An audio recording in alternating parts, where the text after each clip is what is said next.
Feels good. Feels good to have normal internet. Feels good to be able to upload. I think this is going to be in 720. I'm not sure. I haven't really fucked around with Vegas, but we'll see what happens. So, what's up, guys?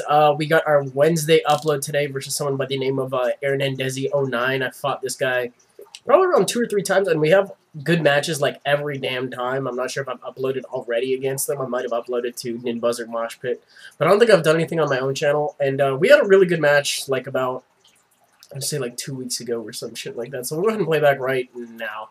I think I might have already reused this background music as well, but I don't really care. So we got our 5th gen, little bit of everything, you know how it goes. In terms of teams, we're looking, I guess, more or less evenly matched up. So he's going to go ahead and lead with the Star Raptor. I'm going to go ahead and lead with the Rhydon because I really want to get my rocks up. And I don't think he's going to go for the close combat on the first turn. So I stay in, and I do want those rocks up. I don't know if I set them up right now. I'd be stupid if I didn't. But he sends in his Porygon 2 to take that. And I do set up my rocks, which is nice. This is my first time watching the match in a little while, but I kind of remember what happens here.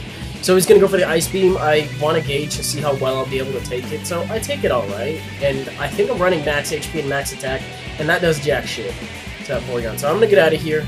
And predicting the second Ice Beam, I'm going to go ahead and go out to Lapras Quad Resist. Takes it just really well. Look at that. That was a crit.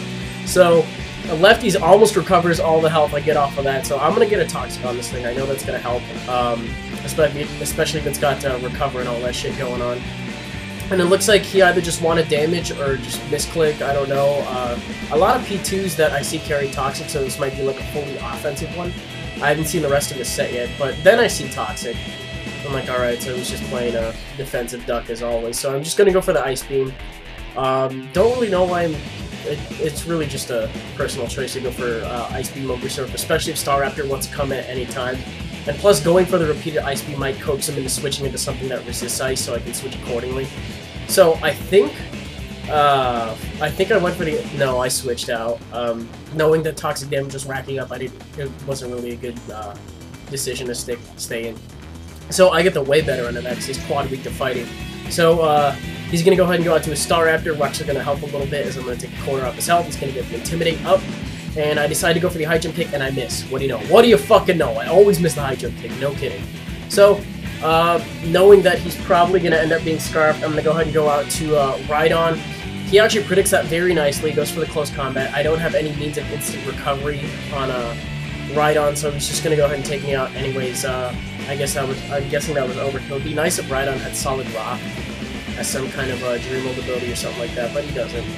But suspecting that he's Scarfed, I'm actually going to go ahead and go into Gengar, and since he doesn't switch moves up, that means I get a free hit here. And his Altaria is also weak to Stealth Rocks, but that's not my Gengar, that's my Zoroark. So it did coax him into a switch very nicely, and a Night Daze is just going to go ahead and take on with a critical hit. I'm not sure what kind of Altaria this was. I think he might have told me what set he's running, but yeah. Now that he knows this sure as fuck isn't a Gengar, he's going to go for... I think he's going to end up going for the Focus Blast. And thinking about it, I have nothing that wants to take it. So I go into Lapras, you know, just a potential death fodder. He ends up missing, which is kind of cool, but I know he's going to end up taking me out next turn. Focus Blast, I believe. So he goes for it. Don't really remember what kind of Alakazam he's running. He's running like Dream World, Magikarp, Life Orb, that set. But yeah, it takes me out as I thought. And since I got Toxic on P2, that's really the only thing I'm going to miss about it. So I guess he keeps up with my videos, knows that this Wargle happens to be Scarf, so he's going to go ahead and go out to his Star Raptor. I do believe I just go for the U-turn to get Scouting Initiative and super effective damage as well. So I'm going to go ahead and do that, and I forget what I switched to. But now that I brought him a little bit lower, he can only take 2 more Rock Switch in, so I'm really glad I got Rock set up in this match. And I bring in Kajondo knowing I can just fake out and get some more damage, that way he won't be able to take a Rock Switch in.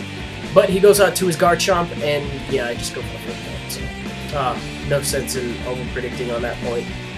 And I'm going to go for the U-turn. Kind of a ballsy play, because it very easily could have been a Scarfchomp, could have gotten my shit pushed in. But I'm going to go ahead and go back out. I forget what I go out to. I go out to Wargle predicting the Earthquake, I believe.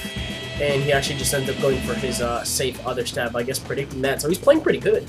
And he ends up getting, that's normal damage, but it's a Life Orber, so that's kind of unfortunate. But since I'm Scarfed, I'm faster. He just decides to leave it in his fodder, see what I lock myself in on.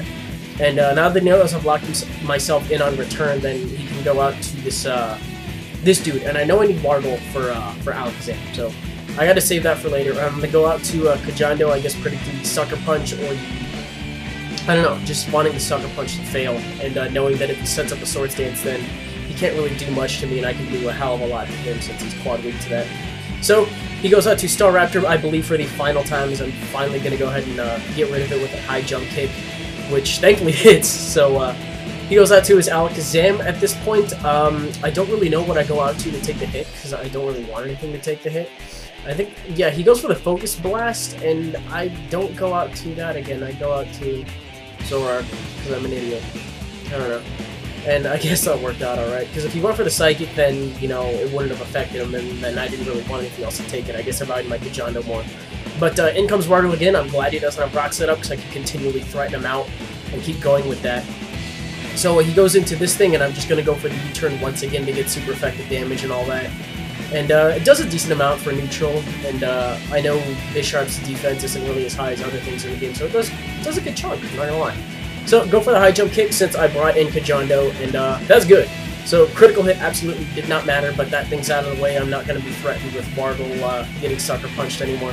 So, I think all he has at this point is his Alakazam and his Porygon 2. And I need to play around this carefully and decide what I'm going to fodder out now. So, he goes for the Psyshock, and I deem it best that I need to fodder out Gengar, because I'm going to need Kajando for Porygon 2, and I'm going to need Wargle for Alakazam. So I bring in this thing for the third time, threaten him out for the third time, and he's running out of options for things to take U-turns / anything in general. So he's going to trace my Keenai, it doesn't really matter, I don't have Sheer Force Gun, I don't have anything that benefits from it, and if I get Night Dazed or anything like that, then that works too. So I end up going for the Brave Bird, thinking that he'd want to stay in, and I guess I try to predict a switch again, so I might end up dying from Recoil after this. And I'm thinking U-turn might have killed, so I was really scared that Brave Bird wasn't going to kill, but at the same time I was like, it's 180 base power and all that shit. So I do die from Recoil, but it's an arrow 1-0 because I still have Kajando lying in the wing, so that was a really fun match if you ask me. Got a bunch of other matches like that. I screen recorded a bunch of them. I think last I counted I had like 46 backed up. I'm not sure how many of those are actually worthy, and I was just fucking around and I wanted to save them, so I got to screen record all of them probably today or tomorrow, and we'll see what happens from there. But that should do it. If I do manage to get this going in HD, it means that my internet is a success, you know, thanks to you guys in that video. I showed him that, and it convinced him to make the call, which is very nice. So I really got to thank you guys for that, and because you guys put in that effort, you're now going to get higher quality videos from me, better quality streams, better content, more content, possibly more streams more often because of the summer. You guys benefit completely from it. Like, I don't know. I do this stuff for you guys, so thank you once again. And speaking of that, I have a Metal Gear Solid episode. Not sure if I'm going to continue that all the way through because YouTube copyright flags it for some reason, and that's really stupid. But, yeah, that one looks really good, and it doesn't really take that much for me to edit it. It takes me like 20 minutes per episode, and then the uploading process and rendering is like a half an hour. But Amnesia is like an hour and a half. Like, an hour in rendering, it took me the first episode, and then it took me like 15 minutes because my internet hiccuped or something like that. But Amnesia is definitely one I do want to continue. I'm not sure about Metal Gear. I might ditch that and recontinue it later, but I know Amnesia is the one I want to do. I'm going to take that off of unlisted as soon as this uploads. So by the time you're watching this match, probably as soon as you finish it, it'll show up in your sub box. Make sure to give that a look-see as well. There's not anything scary in it yet. But yeah, I'll do it. So that's all I got today for you guys. I say that like I only brought you one thing. I brought you plenty, so I hope you guys enjoyed. And yeah, I'm probably gonna record PMP uploads and Ninbuzz upload right now, and I will see you guys on. Wait, no, I was gonna ask, maybe stream. I don't know, not 100%. Let me know. Maybe a short one, just a test. Anyways, I'll see you guys on Friday.